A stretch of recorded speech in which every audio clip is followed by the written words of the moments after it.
You ask Tiger to solve. This deals with linear equations with one unknown. The final result is x equals 92.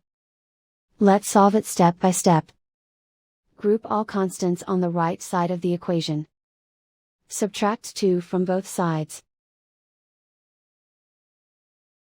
Simplify the arithmetic.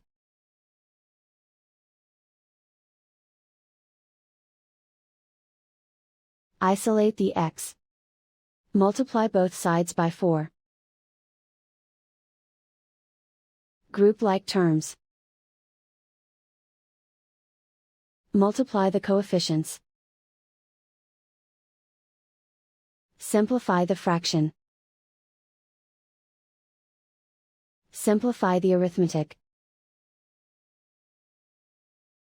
And so the final result is x equals 92.